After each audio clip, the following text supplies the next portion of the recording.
I do what I do.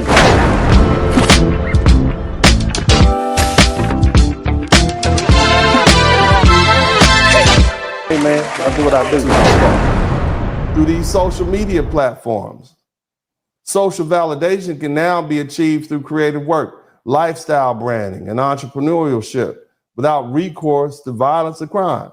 And in this cultural environment, glorifying thug life is no longer necessary or even attractive for young folk. You understand? So you take all this together, and these shifts reveal that the YNs, the young men who once embodied and promoted the thug archetype are increasingly viewed with skepticism and disdain, not admiration. And it is a beautiful thing. What once carried symbolic capital is now coded as self-destructive, short-sighted, and socially marginal. The glamour has been replaced by stigma. And for many in the rising generation, the future lies not in somebody's prison yard or on somebody's gang set, but in passports and degrees and entrepreneurship and upward mobility. Even within hip hop itself, voices from old school cats like Too Short. Too Short said this recently. He said, man, the squares live long and the squares have more fun. And that reflects his own career and patterns. You guys know Too Short. Too Short, baby, coming. Remember him? He witnessed the streets. He noted that the young men who chased the fast money and notoriety, they shine briefly after high school, but their trajectory, it rarely is sustained. And so by the time they get to middle age, the so-called nerds or the squares, once dismissed as lames, are the ones who hold stable jobs and own homes and have dental and health insurance. And they enjoy the fruits of their long-term planning. Meanwhile, the former cool kids are left in cycles of poverty, borrowing money, living without health care, and still engaging in the same survival hustles that once seemed glamorous. They're homeless now because, see, they regentrified the hood, so they don't even have anywhere to go. Think about that. And so the answer increasingly, family, the answer increasingly is what? Is that the true lame is not the studious, law-abiding man, but the one trapped in arrested development, unable to build stability or dignity or adulthood. In other words, as Too Short put it, the squares win in the end. I think I can pull this up. Let me see if I can pull this up for you all. Let me see if I can pull it up for you all to check out. Let me know if you can hear this. But I swear that is like something that eats away at me daily is I wish that there was something that I could do, we could do that's loud enough to just shock the homies and go, bruh, I'm telling you right now, man, if it's a race, we both 20 years old. That is like something that eats away at me daily is I wish that there was something that I could do, we could do that's loud enough to just shock the homies and go, bruh, I'm telling you right now, man, if it's a race, we both 20 years old and you hard on the boulevard in the streets, I promise you that little nerd nigga is going to be past you by the time he's 40, 45. He's going to be so far past you, you're never going to catch him. And he's going the square ass executive route. He's really going to live a better life than you. And you winning right now with the thugging and the pull in the streets, but it's not going to last long. So I don't know how to get that across, man. But I swear that is like something that eats away at me daily is I wish that there was something that I could. Yeah, it's too late, right? So again, that's Too Short. You guys remember Too Short back in the day. I wouldn't categorize him as a gangster rapper, but basically what he's saying is the same thing.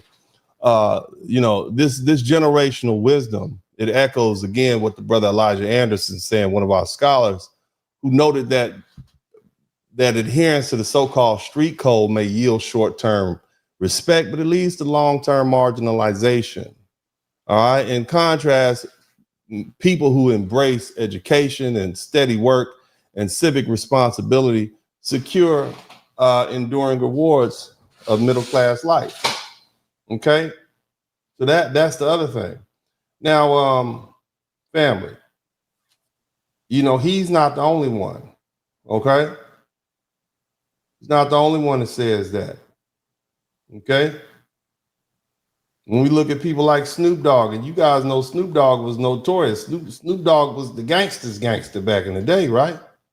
They call Snoop Dogg as a grandpa. He had 7 grandchildren. This man is now talking openly about taking his children to see Disney movies. Okay? In fact, he recently got in some trouble with the LGBT community because he was saying, I don't want to go see these Disney movies, and you got Buzz Lightyear, his grandson, asking him, how can 2 women have a child in the movie? Because that's part of the script. You understand? But clearly the man is in grandpa mode, not gangbang mode. And his children have also pursued mainstream paths. His son, Cordell, enrolled in UCLA, continuing there after football. Ice-T, remember Ice-T from back in the day? He had a song called Cop Killer back in the day. And now he's playing a cop on Law and Order, right? In his 27th season.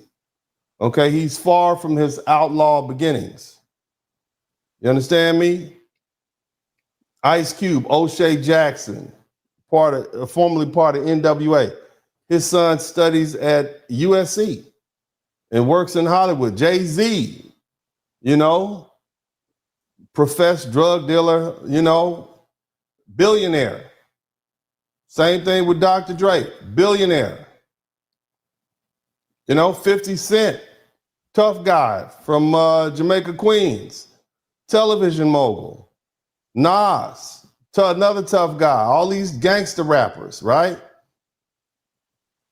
This man is a venture capitalist. Got people like Rick Ross and Gucci Man. These people on Wingstops. This is what they're doing. In short, the most visible gangster rappers have aged into roles indistinguishable from middle and upper middle class professionals, parents, investors, producers, entrepreneurs, and executives.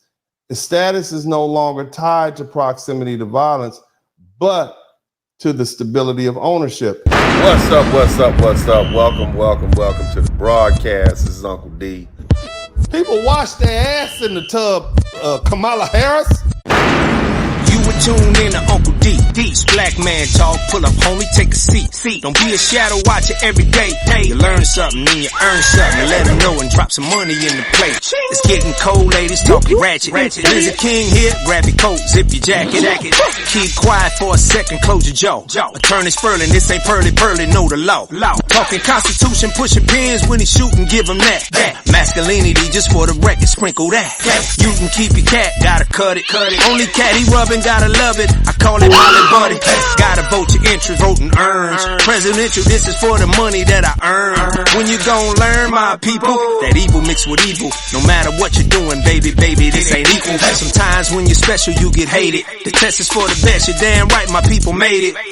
Uncle D, Blizzard King, you've been served, gotta notice. Now black men out here know we winning, gotta hold it now. Uncle D, you've been served, get your notice. Now black men out here know we winning, gotta hold it now. Uncle D, you've been served, get your notice. Now black men out here know we winning, gotta hold it now. Uncle D, you've been served, get your notice. Now black men out here know we winning, gotta hold it now. Hey man, I'll do what I do. Somebody need to whip your ass. Get up and whip him, Sweets. Hey, don't be putting the money in my hand all rough. Take your ass out here. You buy you a Flowbee and cut your own damn hair from now.